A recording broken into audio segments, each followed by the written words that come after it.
Saab Gripen, for those seeking air superiority.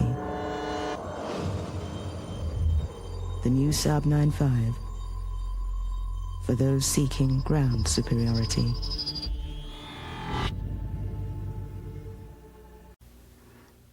Welcome to the Saab in the Rearview Mirror podcast. I'm your host, John Christensen. This podcast is a celebration of all things Saab from the perspective of ex-Saab corporate employees who witness the day-to-day operations of one of the best company environments in the automotive business. It is an insider's look at the mostly good times at Saab, shared through the stories of those that live them. My time at Saab started in December 1984 and lasted just shy of 39 years, with my retirement in October 2023. It was a great run, and I look back with fond and fun memories, as do most of my fellow ex-Saabis, who I will be chatting with in the weeks and months ahead. Thank you for joining me on this road trip as we look in the rearview mirror at Saab. This podcast supports SaabParts.com and SaabGear.com, the exclusive supplier of Saab original parts and Saab branded swag. Even though Saab cars are no longer made, there are still 1 million Saabs on the road all over the world. Here in North America, the Saab legacy lives on to ensure you can access the parts and expertise to ensure a long and happy life for your Saab. Hi, and welcome to another episode of Saab in the Rearview Mirror podcast. I'm your host, John Christensen, and today I am joined by an old friend of mine and fellow employee, a long-timer at Saab of 25 years, Mr. John Libbos. John, well, thank you for being here. Well, thank you for inviting me. I'm glad to be here.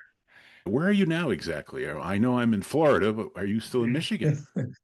That's a good question. No, I moved to Fort Mill, South Carolina back in 2017. How do I not know that? I don't know. It's just one of those things snuck through.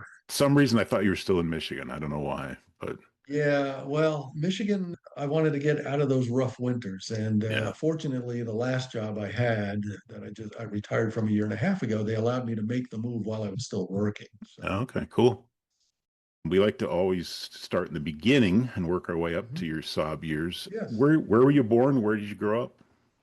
Yeah, I was born in Kingston, New York, which is in the Hudson Valley, pretty part of New York State. I grew up there, went through school, high school through there, and then went to college up in Morrisville, New York, SUNY Morrisville, and got my automotive technology degree there and graduated in 78.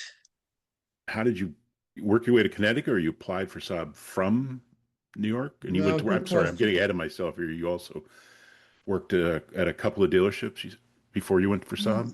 Yeah, so I got out of college. I was working as a technician, as a mechanic, and did that for about 10 years. Started out working at a local dealership in Kingston that I had been working at part-time when I was going to high school. So they hired me on full-time and got some experience there. And then I moved to Connecticut to work at a J.C. Penney Auto Center as a mechanic. And that's actually where I met Dave Capitulic. Yeah. He was working there when he was teaching or going to school. I don't remember which. He was working part-time there. So he and I were on like their second shift some days. So that's how he and I met. And that was my connection to Saab eventually. Mm-hmm. He started working there before I did. And then happened to be, I bought a new Saab in 1985, and noticed in the owner's manual they were headquartered in Orange, Connecticut. So Which Saab was it? 85 900 900 base. base. Yeah, I had the 84 base. Yeah. Was yours an automatic or a 5-speed? No, it was a 5-speed. Yeah, thank God for that. But Yeah. climbing The hills in third gear. Yeah. The 8-valve motor didn't come in until the following year in the Yep. base car. Yeah. The 16-valve, I should say. Yeah. Right. Yeah. But it was fun. It was a nice car. I Yeah. enjoyed it. So They were so popular. I think it was like 4 months to get one, the wait at that time in the mid 80s, if I remember mid right. 80s, that was their peak sales. It was Yeah. mid 80s. And I mean, in the Northeast, in New England, they outsold BMW Wow. in Connecticut. Everybody wanted one, no question. And every driveway had one, it seemed, and Yeah. crazy.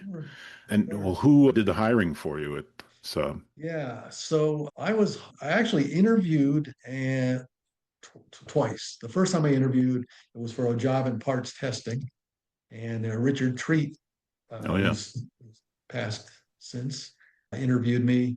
I wasn't hired, but but he says, keep my number.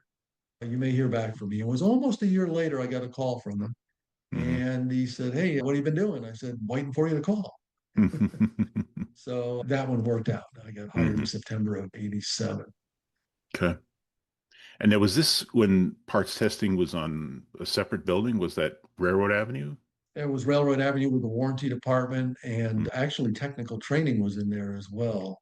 I think it was right then because I knew Cap then, and Because the main then they office moved. was in Orange, and then it was in West Haven, I think, was Yes, parts that's testing. correct. And Yep, if I remember, that was a pretty good sized facility. I remember you had it was. really extensive abilities to test parts there. Oh yeah, oh yeah, and that's Lots what I of started doing. Yeah. lots of people have never seen it. I had never seen it. The walls of wiring harnesses, like the whole Yes. car was broken down on the wall, Yeah. so you could just plug in components and then see if they Exactly. functioned, right? And that was impressive, but that had to be a Yeah. lot of work to put that together. Yeah. It was good. I mean, we took back lots of parts, and never having worked for a manufacturer before, when I first got there and I saw these, stacks of gearbox crates and all of these, and I thought, what did I get myself into here? The quality here looks, but it really, that was everything in the country coming to one location. So you got Mhm. the impression that there were so many cars in trouble, but it really was a fairly small number relative to the number of cars on the road. Yeah, So, yeah. But you said it was training was there and yeah. warranty was there. So how many employees are there? Oh, I wish I could remember. It was the warranty department was a fairly good sized group. Parts testing, we were just, I think there was four of us and Richard, Hmm. and but then tech services was in there as well. John Vinci, Hmm. who I later went to work for, was there, and he had three or four people. Bob Popeil was there with he did technical literature, bull service bulletins and things like that. There was at least I'm going to say there's probably close to 60, 70 people in that building, if Yeah. not more. I was always amazed, and people don't remember back then. Everything was hand drawn pretty much, and Yes. handwritten bulletins and graph paper, and I don't. There was no digital photography, and service bulletins were a lot of drawings. And Oh, yeah. didn't we have a couple of people that were artists on staff for a while or something? We had some people, and then I think the Swedes provided quite a few of the illustrations because they Yeah. were creating them anyway for other Right. purposes. Right. And then Dan David, who I eventually went to work for as well, was quite the artist. Of course, he used his more Yeah. for humor. Yes. Yeah. But yeah, well, it's funny you bring that aspect of the bulletins up because I people say now, when we talk about cutting and pasting digital images, I said I remember literally cutting and pasting images Hmm. and then photocopying them in the body of a text. Yeah, right. And what was it? The paint on glue is your friend, or if you got the special clear cellophane tape, it didn't show up in the copy machine, right? The magic Yeah, tape or whatever it was. yeah, But yeah, for exactly. me, it was graph paper and trying to Oh yeah, measure a bolt because you didn't know what it yeah, was or the part number, and you sent that to Sweden and said, "I don't know what this is. Do you know what it is?" yeah, exactly. And when the first digital Sony camera with the floppy disk that took 12 pictures came out, it was like, oh my God, it was a game changer. But it was a different time, that's for sure. And Yeah, three I ring mean, binders full of bulletins. exactly, exactly. I mean, there was paper everywhere, and yeah, I mean, the digital age obviously really made that anyone can create whatever they need now, and Yeah, it's so easy to do. so different. Yeah. And so how long were you in that department? I was only in that department about 4 or 5 months, and Oh, then not long. a position opened up in John Vinci's technical support group, and that was what I really wanted to do. And I just kind of figured, well, let me get in the door, and they promoted me over a couple of other guys that were expecting to get it. And I'm not going to bring up names because they're probably Yeah. still mad at me, but but it was quite a jump in terms of position. But that and I was, I think, the engine and engine management system special, engine turbochargers, things like that. So, and we really supported the dealers and our field service managers and things like that.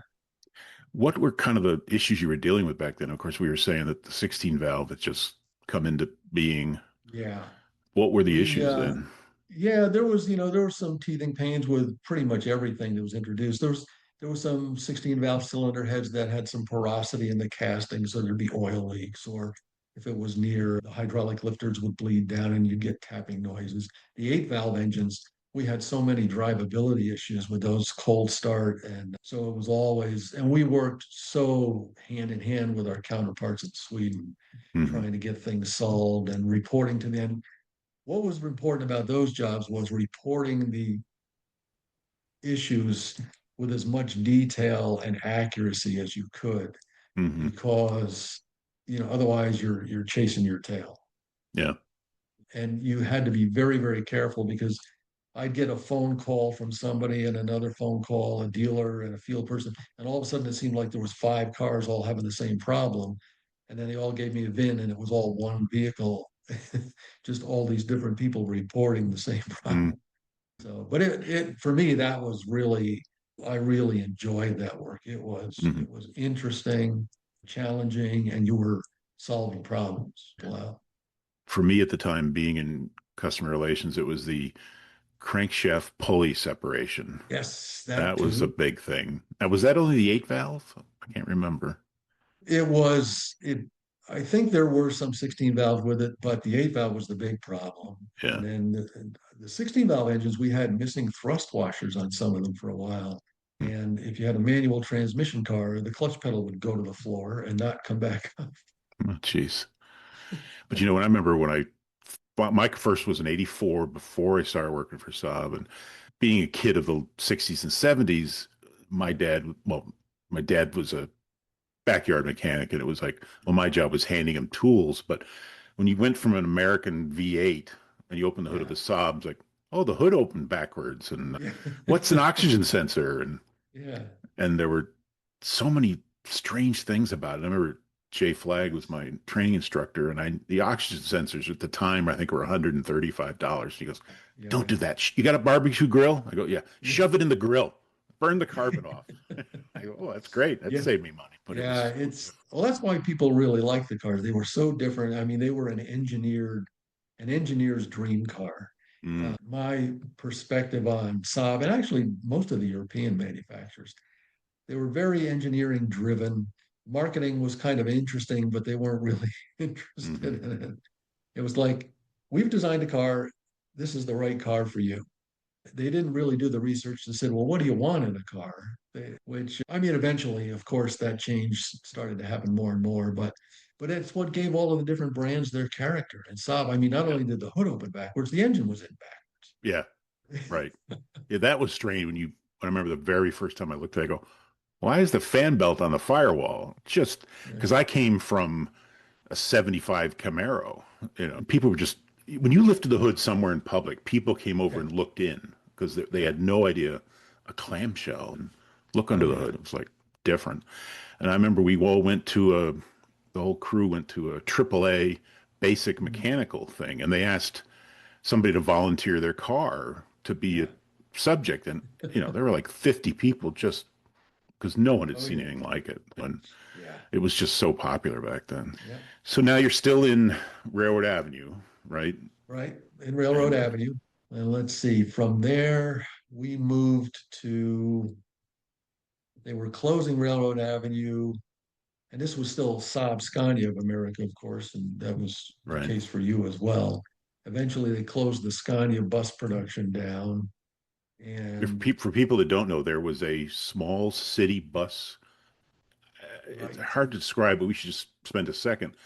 Half the bus was made in Sweden, and Mhm. then to meet government contract regulations, 50% of it had to be built, assembled in the United States. So everything came over in Correct. pieces Yeah. and then put together also in West Haven, Connecticut, in an old Yeah. facility. Yeah. I got to see that once. And on Yeah. another podcast, I mentioned if you look at, they had city contracts like Iowa and one was Honolulu. And if you look at old Mhm. Magnum PI episodes, a That's Scania right. bus will go by because they had the contract for that. Yeah. But people think, oh, it's just the Orange office, but there were so many satellite buildings around there Yeah, because of the extreme yeah. growth too in number of employees. Exactly. The company was growing, and that's I got hired during that growth actually. Yeah, So we all did, right? I mean, well, and you and I did, yeah. yeah, and I'm trying to remember. I think we moved from there to, my gosh, where did we move to? Well, I remember talking to Dave Cap. Oh, Tech Training moved near the office, the Orange office. yeah, we moved near the office as well. There Oh, was was it that. Lambert Road with It might have parts been. No, in the was it Eastern Lambert region Road? and Scania? It was the Saab South Oh building. So yeah, I they had kind of the remember. main headquarters, then they had another building was built there. I don't know that it was built for Saab Right. specifically or if it was just an office building. And that's where we moved to. Okay. Yeah. It is becoming a blur, but you forgot about that. There was another building there. And I even Yeah. forgot about Lambert Road. It was like, oh yeah, Yeah. then we were all there for a while. And We were there and then I was still in that technical services group. I worked with David Shirk, yep. good guy, super guy, a guy named Mark Avalon, Hmm. who was quite a character, nice guy, and I got Lyle Clokey. He was Oh one of yeah. the guys Well, too. these names, I remember all the names, Yes, but just have yes, not heard them in 30, 40 years. yeah. Yeah. And one of the things we were heavily involved with too, obviously, product quality was, and I know Cap mentioned this when you interviewed him, these port campaigns where we would Mm. identify a problem and we wanted to get that fixed before the vehicles were shipped to the dealers. So I was in Davisville, Rhode Island quite a bit. Yeah, well, just pausing there a second. How many different ports did the cars come into? Yeah, at that time when I started, there was Davisville, Rhode Island, Brunswick, Georgia.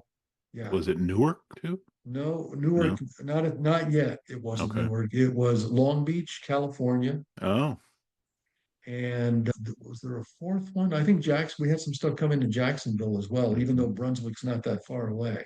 Right. I forgot So about Rhode Island. Yeah, that was. yeah, that Ne- was yeah, many hours in all sorts of weather and conditions.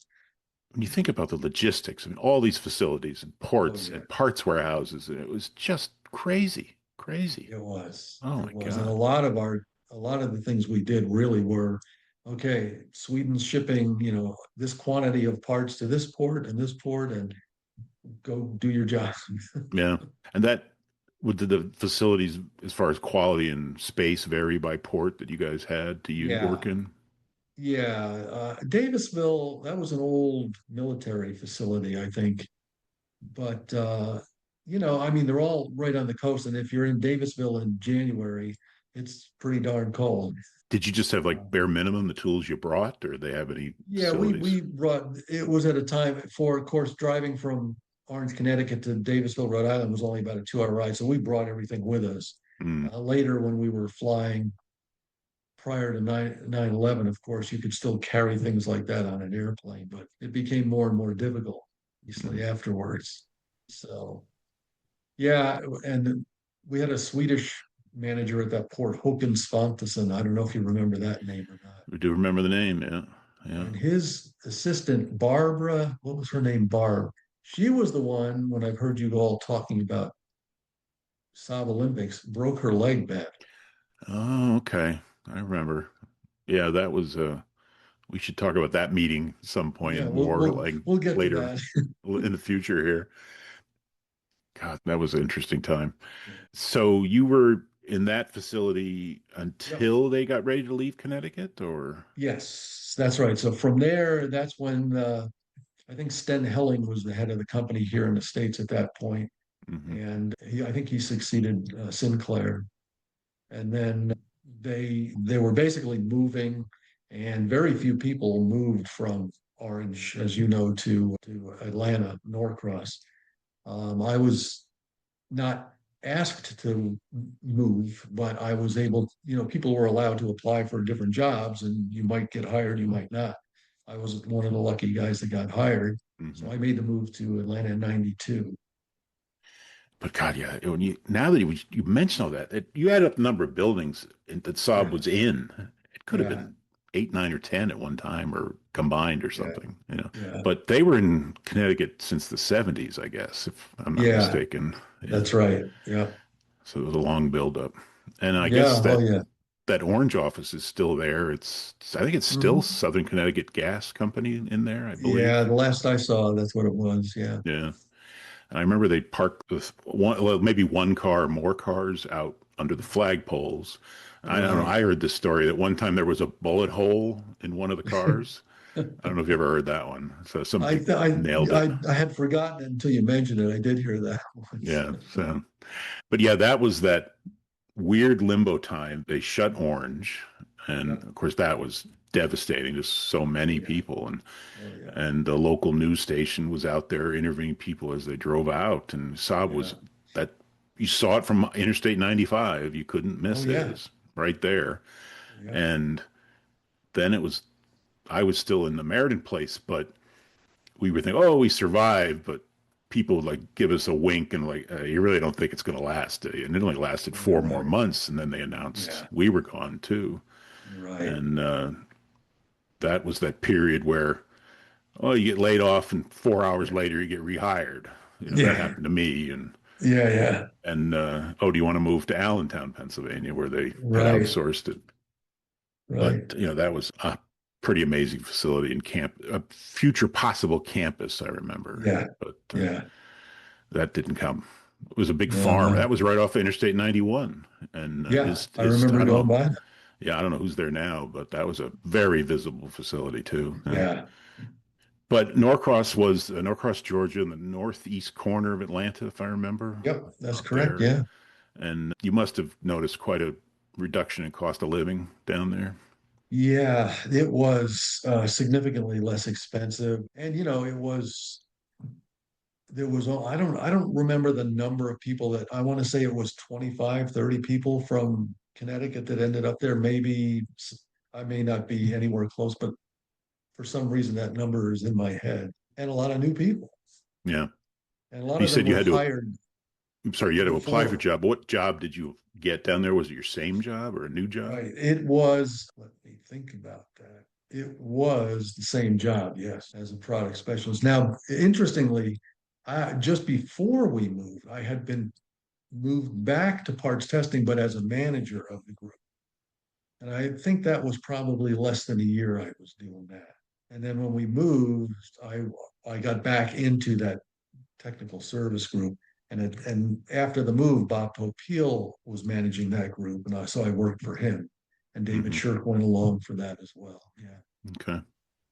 And yeah, I remember there was a parts testing facility, but it had yes, it was smaller. You had to actually start testing parts on cars, if I remember, right? There yeah. wasn't They so did some of that, much. and we did a little of that in Connecticut as Oh, I well. did. But it was physically much smaller, but still lots of parts coming through there. Yeah. Right. Because it was still a very popular car for sure. Oh yeah. And then the new 900 was launched just about the same time. Yeah. That had to 94, be the new tough. 900. New facility, new digs, and new car. It was, I'm reminded though of something else that was tough. As we moved to Atlanta, they also changed from in-house parts to CLS, Caterpillar Logistics Systems. Okay. And that was, as I recall, I wasn't directly involved with it. I know you were. That Yeah. was a nightmare. Yeah. Yeah. I remember, oh, I wanted to move. And they go, no, you stay in a hotel for 4 months at the Comfort Inn, Allentown, Yeah, right. and you were stuck there and, Yeah, eating in restaurants. And a Comfort Inn yeah. is not the greatest hotel in the world. Before you could even No. take time off to move, they had to get it up and running. And obviously the interfacing of systems and training Yeah. new people and you forget how spoiled you were. You had guys that had been in the Oh, warehousing yeah. or officially parts distribution for 30 Sure. years. They knew what a turbo was, where all the new people were Exactly. like, oh, I don't know what it is, ship it, when Yeah. people were getting fenders instead of turbos. And Yeah, unbelievable. I know Dan David was head of parts and service at that point after the move, and he was pulling his hair out. It was, Yeah. oh, he always, I have to tell you though, you may not know this, he always spoke very highly of you and still does to this day. Mm. I'm He, actually hoping to talk to Dan the next couple of weeks, actually, yeah, yeah, because great guy. Yeah, he's got an insight. Yeah, And, they went through the same thing. People didn't work out and turnover was huge. And we all knew it was going to be difficult. And people wonder why I don't like change. yeah, right. Been through a lot of it. Yeah. But a lot of people really liked Norcross. I think I read you guys had like a year's worth of box seats to the Braves games at night. Yeah, I don't know how that. I recall paying for those, but they were really Oh, heavily discounted. I oh, mean, heavily discounted. I couldn't believe we were paying that little for, and I think it was they were divided up between a fairly large number of people. So I think yeah. it worked out to I could go 7 times through the season, Hmm. and it was a pretty good deal. Yeah. Yeah, Good. Of course, I remember when they first moved there, they were at the outskirts of the city. Well, not any longer. I yes, mean, the no, city's no, expanded and gone crazy. unbelievable. Had you ever been to the Northwest? Oh yeah, many times. Yeah, Yeah. he'd fly through Atlanta and pray it Oh, wasn't that's rush right. hour because the airport's on the Yeah. other side of town. And then I Yeah. drove it a few times too. Yeah. So it's a Yeah. long way. And did you did the same job that was a 10-year period there in Norcross? Well, yeah, we were there from 92 till 2004, but I left for 2.5 years. Oh, So that's right. in 94, I had an opportunity to go work in Sweden in Trollhättan at the plant as the after-sales project leader in the 9.5 development group. So that's when the 9.5 was being developed So tell in me the what mid that job 90s. was about. Yeah, so it was, I immediately thought I was in over my head. And I probably was because I'd never been part of a new vehicle development project before, but I guess the experience I had. So they have representatives from all sort of functions in the production line. What do we need to take into consideration to build a car? Engineering, marketing, what do the different markets need in terms of performance and so forth. So all of these representatives are in these groups, and as you go through the development process, and somebody will say, "Well, we have to do this," and somebody else will say, "Well, we can't do that because design can't handle that change, or engineering can't handle the design change." And then I start waving my hand and saying, "Well, you can't do that because then if you have to fix that part, it's going to take 7 hours to change a part that's 50 cents because it's buried inside," just as an example. Hmm. Or it's going to affect the cost of ownership, and that's going to be a negative. And that's real big in Europe, much more so than it is here. Hmm. But so you're constantly compromising with all of these other representatives in the group. You've got design, and of course, you've got accounting, the cost cutting, Hmm. the cost people. So it was fascinating, and it was like juggling plates on sticks for a while. Um, And was this all business conducted in Swedish or English? Good question. So prior to going there in Atlanta, I took a 6 week, once a week, one night a week Swedish lesson course. Hmm. I grew up in a multilingual home, never speaking any of the two different languages. I heard Arabic from my father's and his father, and Dutch from Hmm. my mom and her parents. Okay. They didn't teach us any of either of those Hmm. languages. Took some French in high school, but when I got to Sweden, I was taking Swedish lessons twice a week with a tutor. But initially, when I got there, the team leader said to me, "Okay, we'll take the meetings in English." And that lasted about 2 weeks. Then they Really? went right back to Swedish. And so it was taking documents home or back to the office, my office, and translating stuff word by word for Wow. hours to try and make Oh, sure I knew what I was getting into. and this is all technical stuff too, right? I mean, Yeah, this is not yeah, yeah, see spot run kind of stuff. exactly. Wow. But I had a very good Swedish tutor. When I first met her, I thought she was British because Hmm. her English was the Queen's English, which is what Hmm. they learned when they learned Hmm. English. But she was Swedish. And anyway, I was printing out emails, and I said, and not sensitive information type emails, but I said, "Can you help me with these because the technical language is not the same." So I got very fluent at technical language, but I couldn't go to the supermarket and get like a half pound of ham at the deli counter. Unless they had a CV joint on it, right? Or Yeah, yeah, something. Oh, exactly. that's funny. But I was, and my colleagues around me were very gracious to help me when I made a mistake with a language or something. So I became fluent, and I knew because I would wake up from a dream and realize I had just dreamt that entire thing in Swedish Wow. instead of English. So Hmm. yeah, that was kind of fun. But So that it was immersion kind of leads you that way exactly. too. Yeah. I mean, it's not like high school French where you're not using it for the rest of the day. You're fully immersed. And they showed a lot of American TV that was subtitled in Swedish. So I was looking at that, and yeah, it's the full immersion. I So think I remember talking to you at one time during that period, and you were telling me about the keyboards. And it was the yes, O and the O with one yes. dot, the O with two dots, and the O with three Yeah, dots, or right. something like that. Yeah. And So like, you have the A with a little circle over it, and then you mhm. have the A with the two dots over it, and then you have an O with two dots over it. Those are three additional letters that come Yep. after Z. After Z. I do remember having that conversation with you. Yeah. Yes. Oh my God. See, I took 2 years of French, 2 years of Yeah. German, Yeah. 3 years of Spanish, and then 2 more years of Spanish 15 years ago. I can't do Wow. anything. I can count the Yeah. three in like all of those languages, and that's Yeah. about it.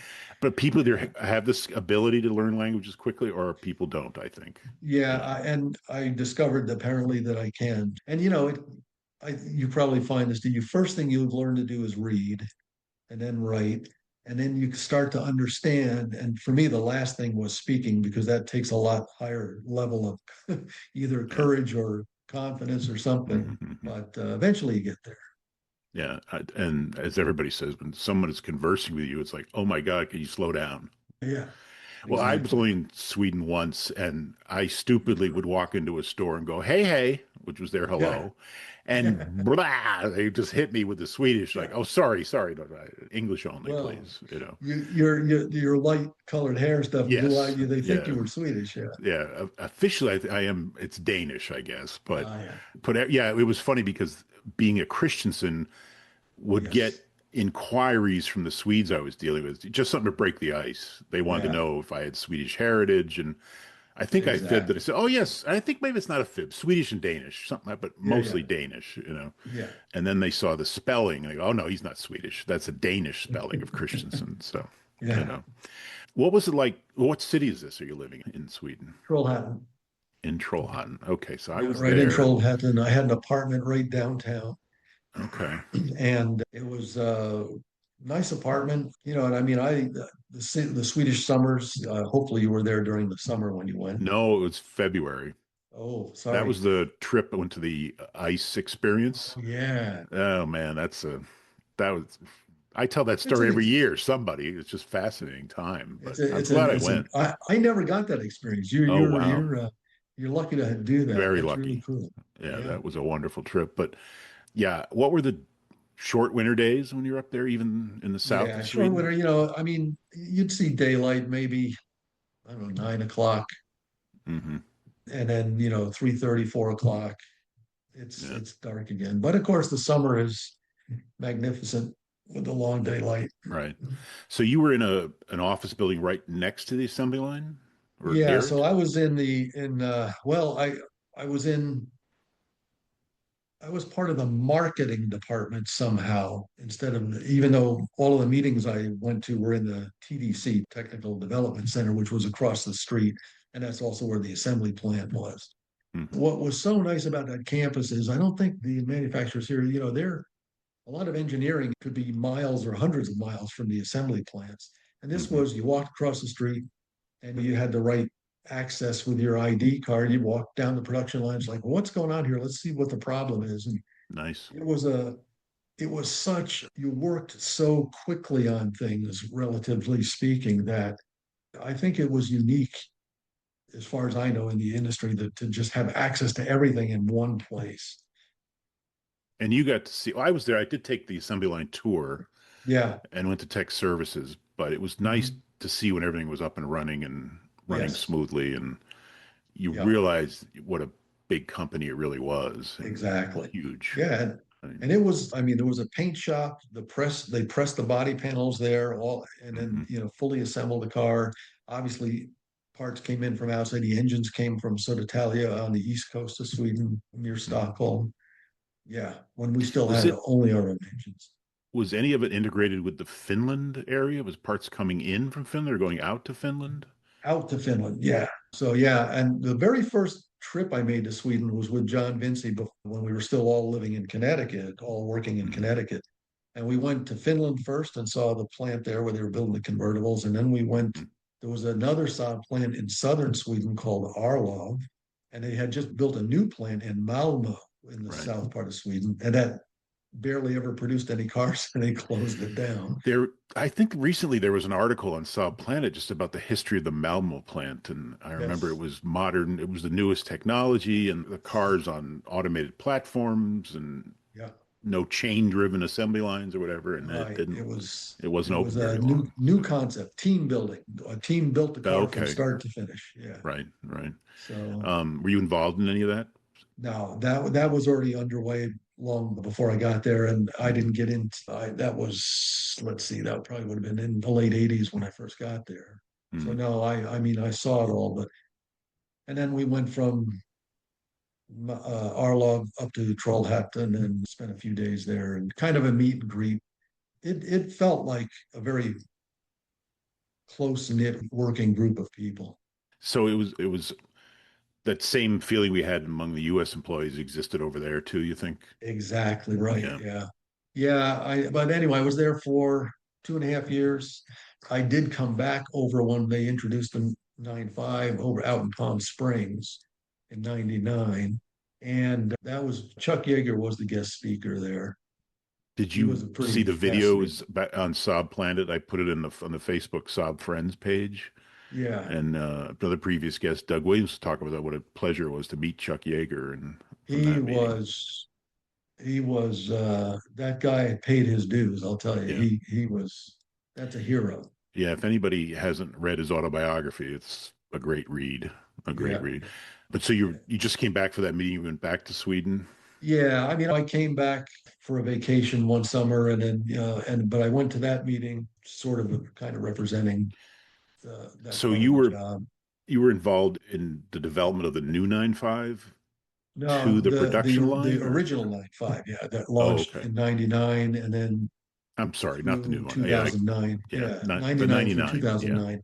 right. And then I was involved, but not in Sweden directly with the launch of the new 9.5 as well, but from the US from a marketing position. Yeah, Okay. manager. So were you at Waterville Valley, the owners convention, when they introduced it there, I don't New think, Hampshire? no, No, I it don't was think you were. introduced in, oh, for the dealers, That you was for mean? the owners. That was for Yeah. the owners. Yeah, yeah, yeah. They had No, the one of them dealers, there. it was Palm Springs. Yeah. Yeah. And they had those two Draken Yes. fighters. Yes. Yeah. And were you there? I don't, No. No. okay. At the Um, airport, the way they were going to, the splash they were going to make, they had this cargo plane, and the 9.5 was in the cargo plane with the tail that would, cargo door that would drop down the back. You know, the whole story. Eric yep. Carlson Right. was in there. And they came and touched down on the runway, and his car drops out of the back onto the runway, and the plane takes off again. For those that have never seen that video is online, either on YouTube or Yes, SaabPlanet.com, which was, I think it was the dealer synopsis video, and that's all available if you're like to take yes, a look at it. yeah. And And then I haven't seen that. I remember sitting there, and these two Drakens came flying right at you, and then just as they got to the crowd, they went vertical and mhm, vanished yeah, instantly. and what my little trivia about it, I remember, didn't they paint 9.3 and 9.5 logos on the bottom of the planes? I think that's right. They Yeah, turned. yeah, And another bit of trivia, that plane was owned by a marketing company, and it later was painted in Miller Genuine Draft paint scheme and was used in several Miller commercials. yeah, It was very familiar in that paint job. Um, yeah, but they, what was the Draken? Was that an yeah. I think it was 80s the fighter or Draken. 70s fighter? I'm not I sure. think they were from the 70s. Yeah, but it was a Saab fighter. Yeah. Oh yeah, yeah, they were Saab. They were prior to the vegan.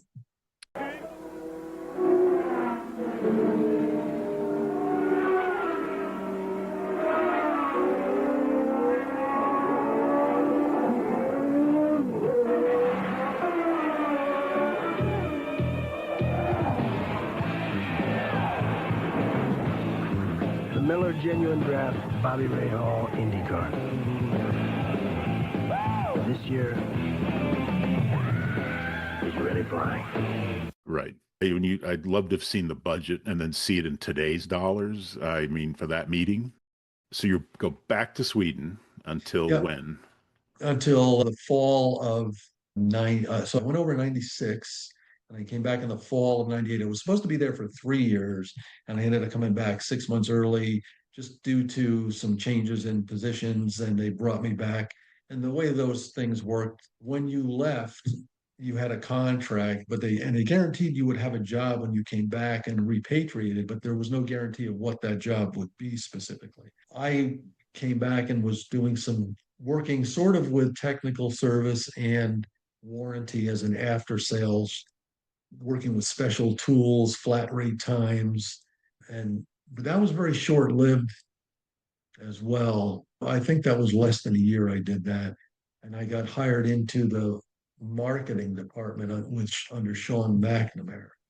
So, and then I was basically a product manager for the rest of my career with Saab, just in different locations. So tell me about being a product manager. What did that Yeah. entail from a marketing standpoint? Yeah, so from a marketing perspective, it has a lot to do with contribution margins, right? Are we making money at this price and for the equipment levels? What should the standard and optional equipment be? And you can't just decide that without consulting. Can Sweden build it that way? And all of those things. And doing a lot or using, there was people that actually did market research. I didn't do the research, but used the data from that to say, all right, well, it shows that this looks like we should be offering this and this and this. What is the competition doing? So it's just that constantly evolving. And no matter what you decide, somebody's not going to be happy. Mm-hmm. Were you like even in the nitty gritty, like colors and tires and Yeah. Colors, we basically Sweden would the design department in Sweden would offer a palette of colors, and we could select to use them all or select something less than all of them.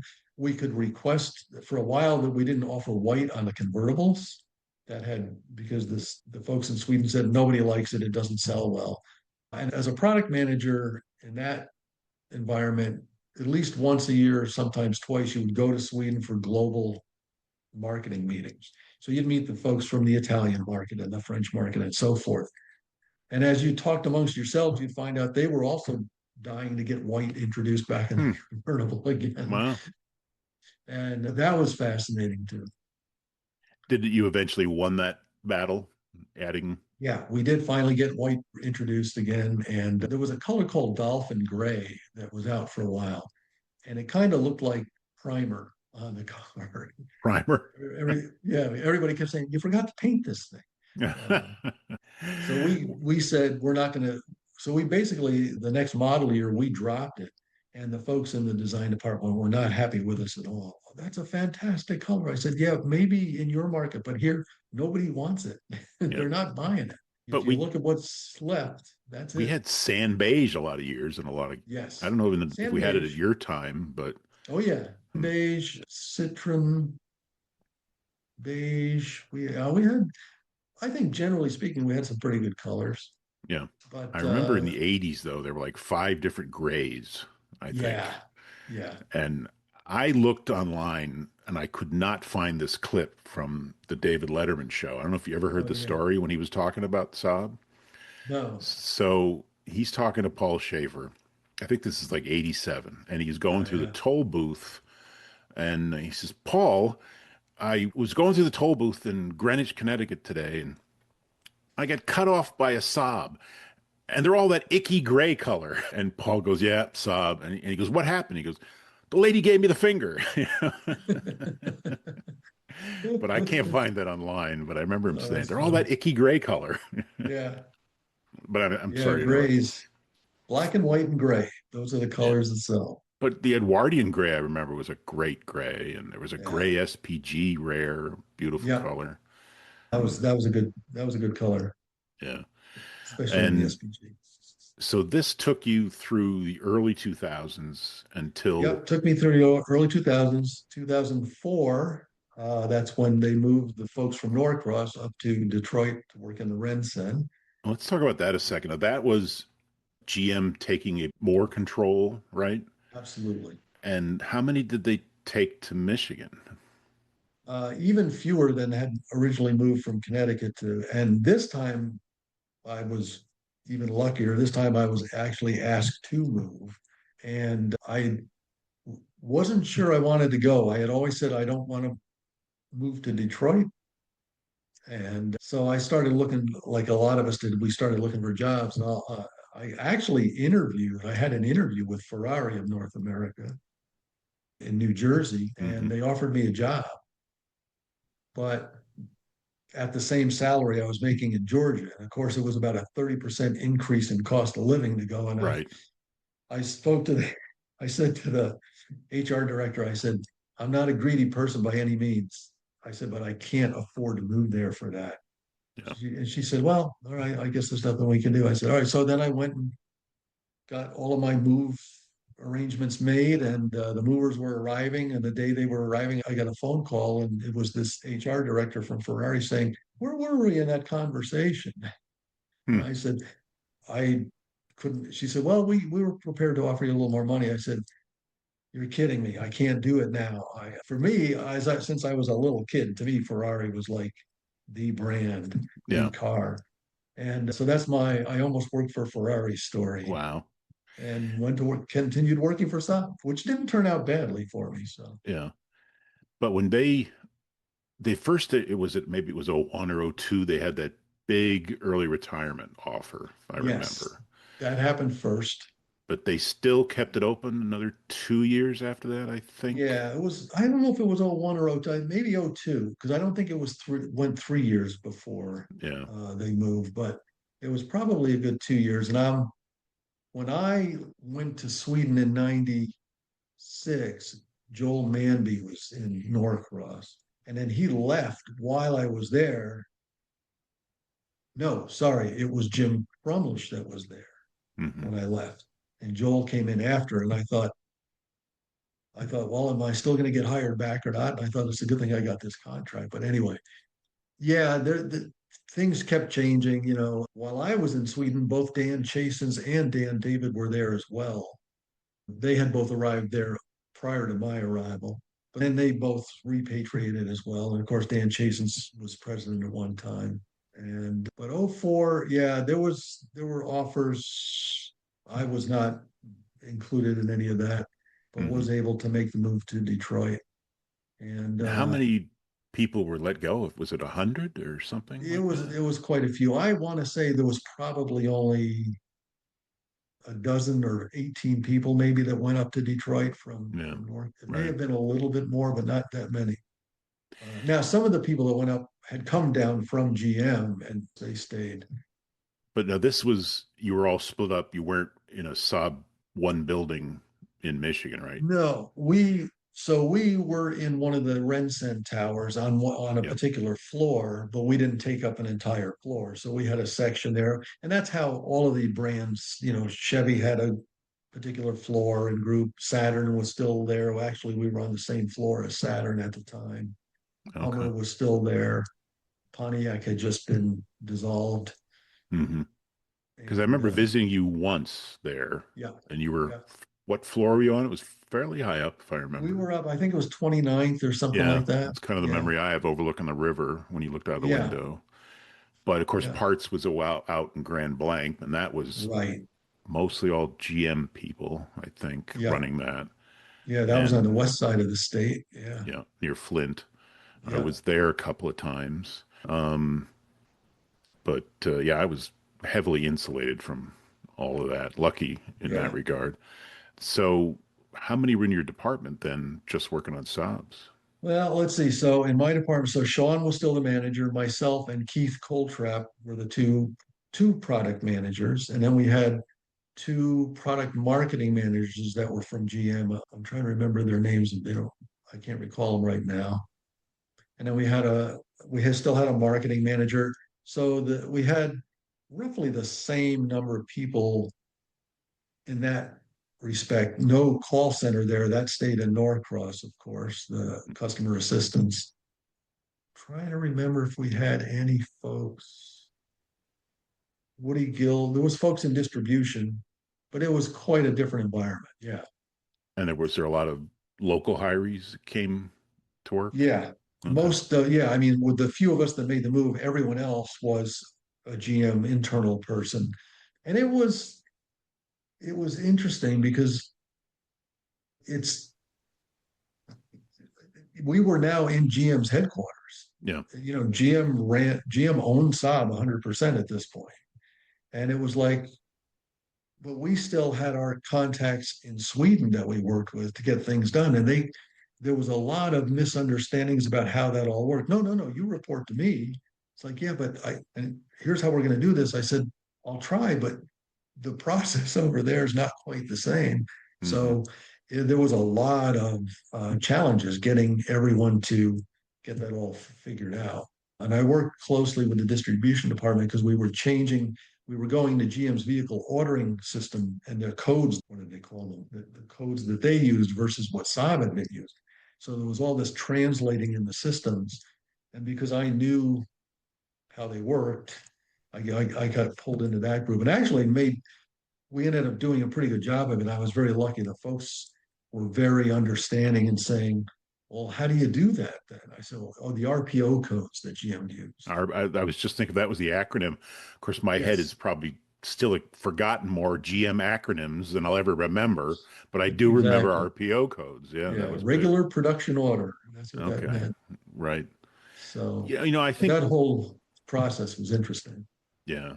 And I worked from a lot of parts people, and there were some really terrific people. Remember the people that ran the parts cataloging were Yep, really dedicated. And I was like, I know, and I think Doug Williams said it. We were a mosquito to the that's GM right. dragon, but a lot of people still treated us as if we were as important as Chevy, at least in my Yes, experience. I mean, that yes, was surprising in yep, a lot of ways, I thought.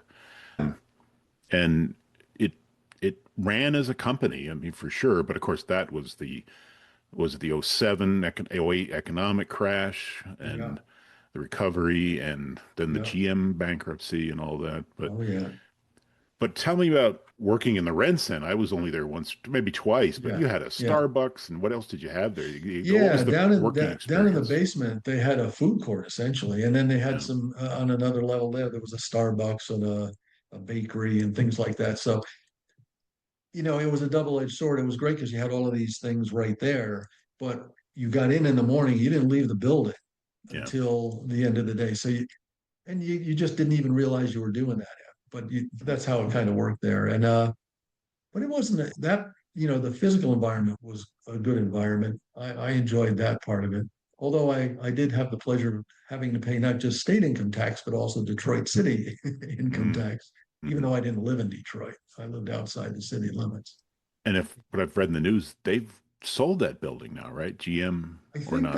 I think I've heard that. Yeah. It's no more. It's no more. I mean, as far as not a lot of Right. operation there, so Well, which is hard to and that believe. I think, if I'm not mistaken, that building was originally built by Ford I didn't know that. because I went there in the mid 80s to see the Formula One race in downtown Detroit, and it was a Ford, I think it was a Ford facility at the time. So, yeah, kind of strange how. Yeah, didn't you tell me that once that you got to see the Detroit Grand Prix from your office window or something? No, not, I No? wasn't, that was I did go to Detroit to see the Grand Prix, but not I wasn't working there yet. That was in Oh, okay. 1985, I think, that I saw that. They Okay. had the Indy cars would they did the race downtown. Okay, that's what kind of a vague story. Yeah, Yeah, yeah, and I they had the remember. Red Bull air races on the river, That and was the that I one could see. that I remember you because I saw that on television. And I think that famously has it when one of the planes, I don't know what year, dipped its wing in the water by accident or something Yeah, and kept yeah, going. yeah, Yeah, that's right. The Red Bull Air Races. Wow. yeah. That was Hmm. very cool. Yeah. And so I remember you were there for the new you running there the new 9.5 introduction Right. and I've talked to you in the past about anybody that searches Google or YouTube Saab Mhm. or the algorithms in social media, Yep. eventually your face pops up as the introduction speech for one of the car, maybe it was the 9.4, It was which the 94X. yeah, Yeah. it's so funny. It comes up, and hey, I know that guy, but it's still Yeah. out there moving around. But before the 94, there was no, and I'm sorry, what was first? The 94 was first, right? So we had the 92X came in Oh, five model 2005, and the year. Yeah. 97X also Right. 2005, Right. 2006. Right. And then the new 95 came in 2010, and the Right. 94X came in 2011. And that That's was a right. really Right. Right. short-lived But I product. remember coming to a meeting where you were showing the new 95, Yes. and you and I were in the corner alone, and you privately and I had a laugh because the Swedes or somebody had finally made the turn signal where you could just touch it and it would Yeah. go off 3 times. And I'm like, cripes, it's Yeah. 2010. I mean, Yeah. they finally did it. Yeah. But that kind of stuff was like, well, when they finally put a cup holder in the car after all the, Exactly. Cup 10, holders. 10 years, 20 years behind anybody else. Yeah. So. Yeah. But yeah, I watched or fast forward over the 9.4 one recently. And boy, that's become kind of a favorite online, at least. You see it, you know. Well, it's funny. I know a guy in Dallas, Texas, who is a big Saab fanatic. He was on the board for the Saab Owners Club, and he texted me just about a week ago. He said, "Check this out," and he's got this screenshot. This guy's got a 94X, and he's programmed that video into the screen in the vehicle, and you have to watch it each time you start the car before you can drive off. That's funny. Well, speaking of that So screen, it just made me think of something. When that pop-up screen come when you started yes. the car had the Saab logo, right? Hmm. And being in a parts thing, when you had the failure of that head unit, you sent it in to get an exchange unit. Yeah. But guess what came back? A Did it have two Cadillac letters? logo. Cadillac. Yeah, yeah. Yes. And I remember getting that phone call for the first time, and that was and rightly so, some Yeah. pissed off customers Oh because yeah. the Caddy logo came up in their Saab. Yeah. And we couldn't get back the old one because it's No. in the GM mountain of failed parts. I don't know what we Yeah. ever did, if they ever did fix that. I don't think they Yeah. did, but it was a nice car for sure. Yeah. Oh yeah. Um, but I was only what, how many? 500 of them? 600 of them, I think. Well, it's funny because I was just looking at that number, and it appears as though in total there was about 800, and maybe 100, and some of those were model year 12s, and that was the end of it. But that includes prototypes, pre-production cars, everything. So Where yeah, were they it's built? with Mexico. I'm trying to think of the name Oh of yeah, the Ramos. Ramos. Yeah. Okay, that's right. I forgot it was Yeah. Mexico. Yeah. Did you ever get down there to see the production? No, I never had. Originally, I was the 95 product manager, and Keith Coltrap was working with the 94X, and then he left. And then as things were winding down, I kind of eventually got everything because when we restarted Saab under Spiker ownership, we had a small office we leased in Troy, Michigan, and I was the only product man. We had one Hmm. marketing man. I mean, that was a really small group. The Yeah. Gary Dadgis was in there, Right. and The new 95 was still built in Sweden. yeah, new 95. I still am looking for one right now that Are doesn't you? have a billion miles on it already. Hmm. But Hmm. that's a Yeah. nice car. Right. It really is. I occasionally read again on Saab Planet that somebody's recreating some of the LED lights, and I don't know if they've ever Yeah, recreated the taillights. That was the only thing that scared me from buying one, was that the yeah, taillights were in unobtainium from like day one. yes, yeah. And I know a guy that's reproducing them up in uh, just not far from the Finger Lake area of New York State. oh, And he okay. was a GM engineer and Mm. big Saab fan. Oh, I remember that guy. Yeah, yeah. He was a good guy if I remember. I talked to him once or He's twice. super Yeah, guy. Yeah, yeah. And he was repairing a lot of that stuff for exactly. quite a while. Yeah. As long as you didn't have a bullet hole or a crash, he could fix your tail lights and your third light and Yes. some of the other Yeah. LED stuff. Yeah. Oh, I Yeah. remember it was a big thing when the car originally came with a green ring light around the start button when it went to That's right. blue or vice versa, because GM parts bin only had the blue ones, and we Yeah, yeah, had to take it or leave it kind of yeah, thing. But yeah, I yeah, didn't get to drive one extensively, but yeah. Really, really nice guy. And yeah, the green instrument lighting was always a Saab, just kind of yeah, that's hallmark. right. It went from green to blue. Yeah, Yeah. and that might have been the 9.4. I who can Well, that's remember this possible. stuff Yeah. anymore? Yeah. Yeah, wow. So it's coming to an end, unfortunately. The fall of 2011, or actually, was it summer? It was starting and stopping the assembly line, Yes, exactly and right.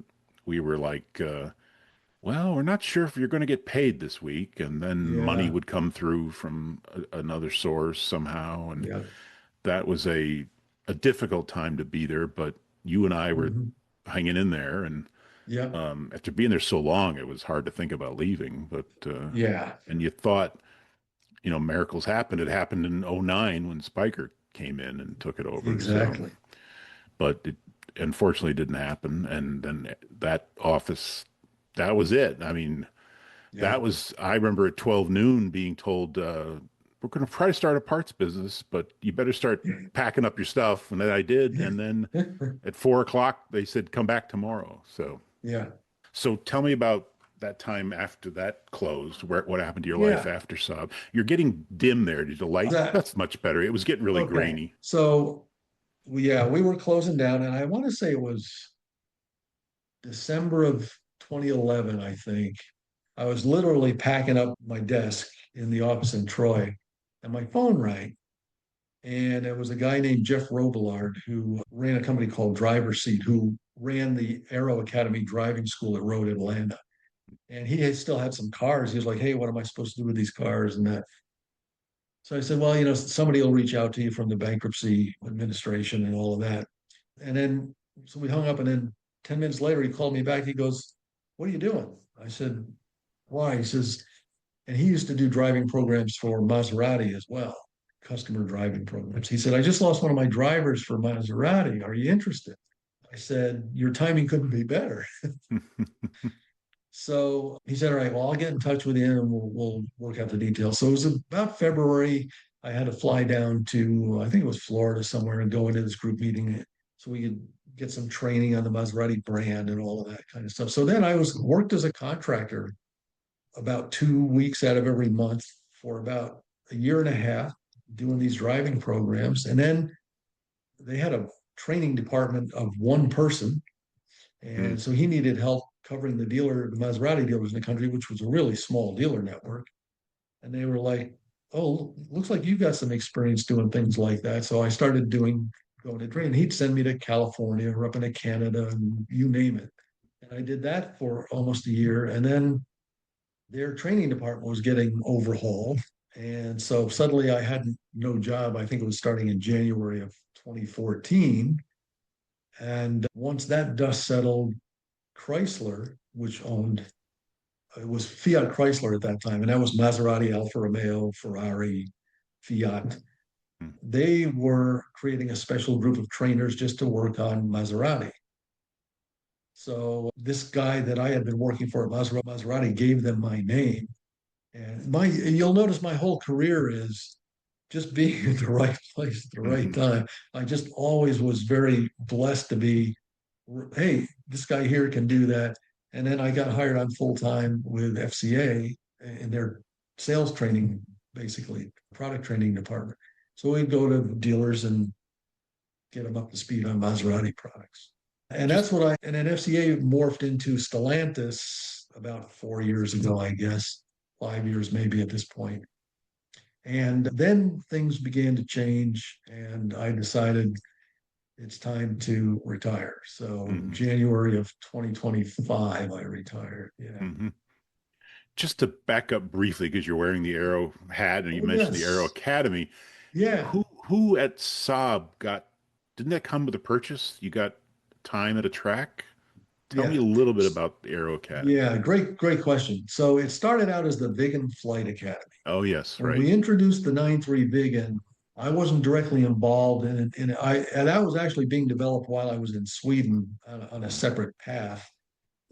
But I think everyone recognized that it was I don't know if you ever drove one yourself, Yeah. I had a but lease car, a gray yeah, one. Beautiful Yeah. car. And it was a Beautiful car. handful to drive. Yeah. And they decided maybe we should offer these customers for their own peace of mind to learn how to manage all of this torque. So they Hmm. created this out of Road Atlanta. And eventually, when the Vigan went away, that morphed into the Saab Aero Academy. So if you bought any Aero, 9.3 Aero, 9.5 Aero, you got the same offer. It was a 2-day driving program at Road Atlanta. We paid for, was the hotel stay included? No, it wasn't. But the 2-day driving program was included. Dinner, breakfast, lunch, dinners were included for the overnight, and then you had to get yourself to Road Atlanta wherever you were living. And it was not racing. It wasn't performance driving. It was performance, but also safe driving. Hmm. And it was fascinating. I went to a lot of those and hosted dinners because the office was only 30, 40 minutes away, and met people from all over the country. And they were just in awe of how much control you actually had over your car. You Were know, they driving their own cars or a fleet of cars? no, we had a fleet of cars at Road Atlanta. Yeah. Okay. Sorry. If it was No, a no, fleet, no worries. I think I knew the answer that it was a fleet. How many did you have? Yes, we had a fleet of cars, and there was a wet skid pad, and there was Hmm. slalom courses and autocross courses, and people had a great time. Yeah. So it And it was had to it be was a a lot of really good fun. program. Yeah, Yeah. And that continued with the new 9.5. You had to have an that arrow. no, it ended before that. It ended when GM was out of the picture and Spiker came in, and Okay. we didn't have the resources to. If things had succeeded, we probably would have reintroduced that program, but Right. we just didn't have the resources to continue on with it. We still had old 9.5 customers going through the program because, and then, the last year and a half to 2 years, it just didn't evolve to that point. Yeah. I just wanted to touch on that because we haven't talked about it in any previous podcast. That Yeah. I remember we used to have brochures about it. It sounded like a Oh, lot of yeah. fun. But you got to drive the actual Road Atlanta road course or No, not? we would take people out in groups in vehicles and professional drivers, but not really Okay. driving at speed. These were Mm. in other areas. There was an autocross course area, and there was a large parking lot where we would do these emergency lane changes and things like Mm. that. And yeah, and really the limiting factor there was there's a we would use up the cars held up really well, the cars we used, except for tires. You Uh, go through a lot of tires. And if you get on the racetrack, you really go through a mm. lot of tires very quickly. And of course, you've got to have a higher level of emergency services available if you're out on the track. So the cost it was cost prohibitive. Yeah.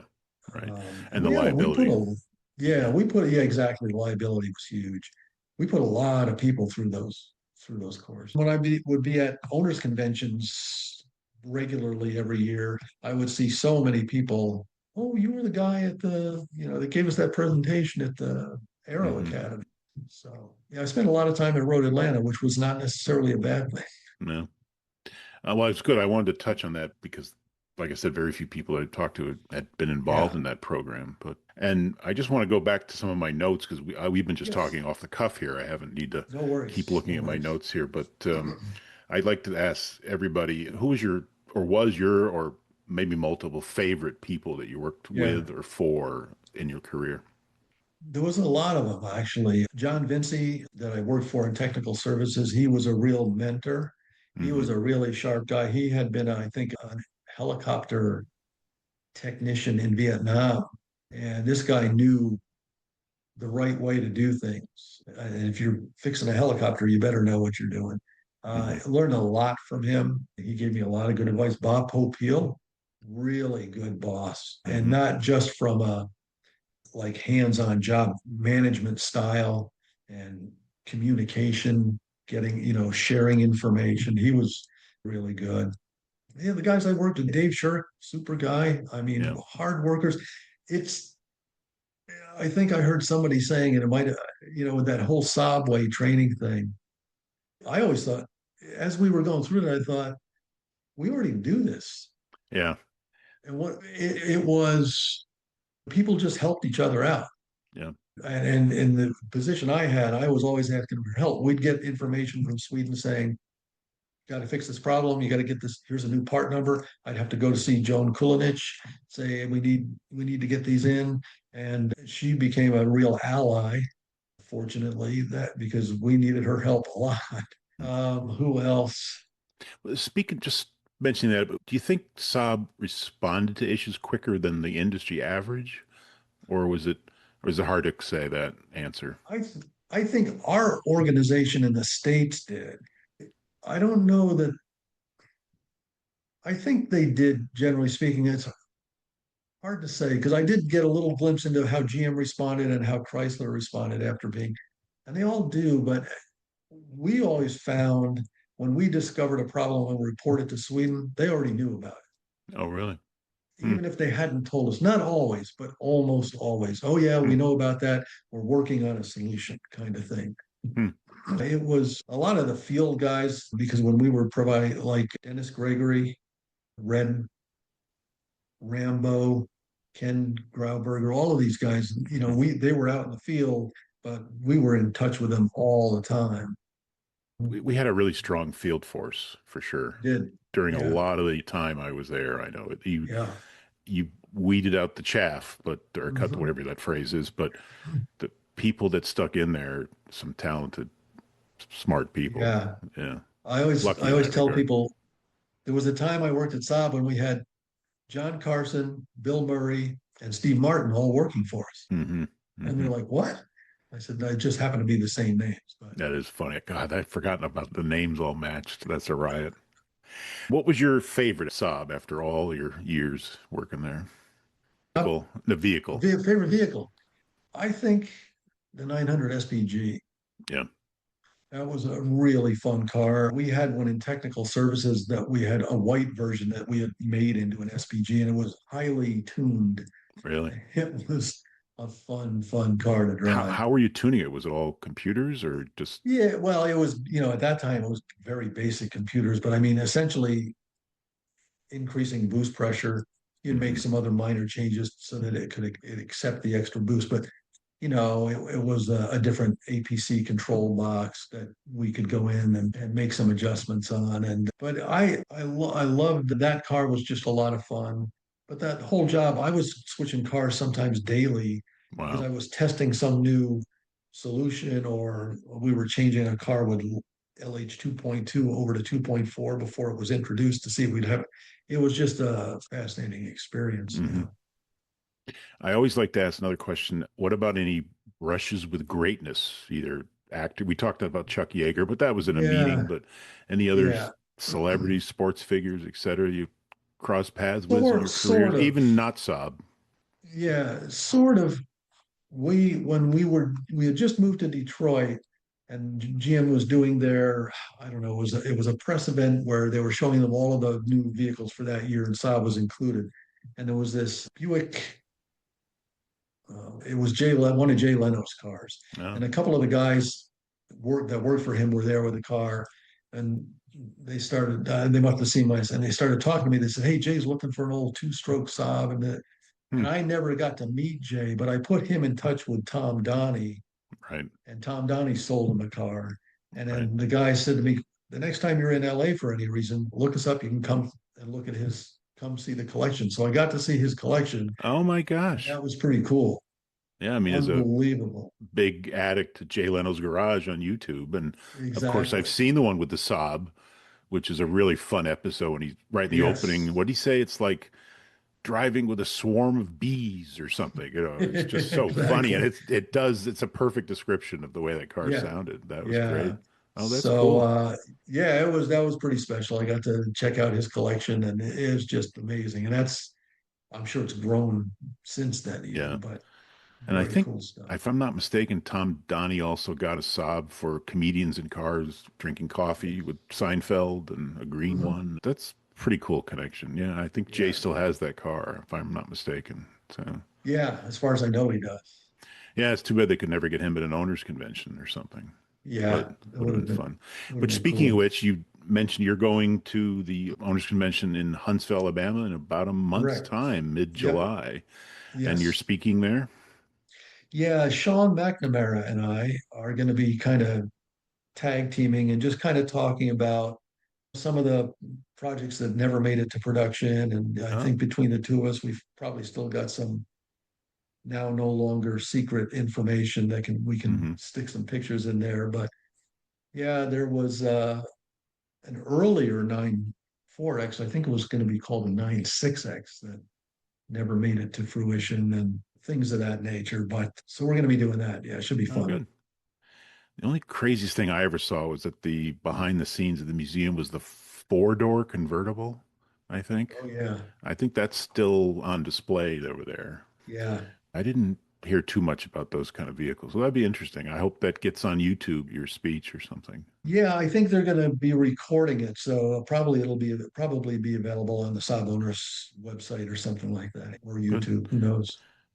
I need to ask you a quick question. So, Mhm. were you originally from Connecticut or Born in Miami, and Miami? then my Okay, folks moved. My dad was in real estate development, moved to Georgia, and then all around Boston, New Canaan, and eventually wound up in Madison, right. and back and lived in California when I got hired by Walt Lawson, and I met Walt Lawson at a tag sale, and his wife worked in my mom's real estate office. So it's a convoluted pathway that eventually got to me, thank God, because I Yeah. was dead broke and living off of a Texaco credit card in Long Beach, California, and got the call to come work for Saab. So and that Well, was that's great. 1984. And I remember Yeah. the first day was the Christmas party, and they gave us Oh all wow. albums, ABBA and the Swedish National Symphony album or something. Right. That talk about unemployed in Long Beach to this Christmas party in Connecticut. It was a shock. That first week I or can so imagine. was different. So crazy times. Any closing thoughts about your time with Saab? No, I think I don't know if everyone realized what a unique experience, what a special experience it was as we were going through it. I mean, I did, and especially while I was still there towards the end of the process, it was like, not everyone gets to do this. It was so, when I was in the Rensen, there were so many people that were so specialized in GM. They had just this little piece of work to do. And at Saab, you couldn't just, oh, that's not my job, toss it over the wall to somebody else. No, there was nobody to catch that. You kind of did multiple jobs. And yeah, I think yeah, it was, I'm lucky. Who being able to live in another country for a couple of years and Hmm. and that experience is just amazing. Yeah. Just No, amazing. I mean, your sentiments are, I think, shared by almost everybody I talked to. Yeah. You didn't know how good it was with the Yeah. time, Yeah. and when you look back, how mostly great it was for Yeah. sure. Yeah. And that's what kept us there for so long. And many people I Yes. talked to, they said, I would have stayed there till the end, even Yeah. many another decade if it had gone on. So, Yeah. c'est la vie. Well, anyway, Yeah. John, I Exactly. can't thank you enough for joining me. I think you're about my fourth guest, also named John, and I think there are a lot of Johns at Saab for Right. some reason. I don't Right. know why, but it was been a pleasure talking to you, and thank you for joining me on the podcast. And we wish you a long and healthy, happy retirement. Thank you. Same to you. I mean, you're kind of the hero, man. 39 years. So, No, I don't know. I have to talk to Moss. He might have made it longer. I don't know, or Dan David. I'm not sure. We'll see. yeah, Well, thank it's you, been a and pleasure. take care. Been a pleasure. Bye. Thanks. Memories fade and stories get embellished with time. The views, information, and opinions expressed on this podcast are solely those of the individuals involved and do not necessarily represent those of the Saab and the Rearview Mirror podcast, its producers, or affiliated organizations. This podcast is for informational and entertainment purposes only and should not be considered as professional advice. Under no circumstances shall we be liable for any losses or damages resulting from the use of this information.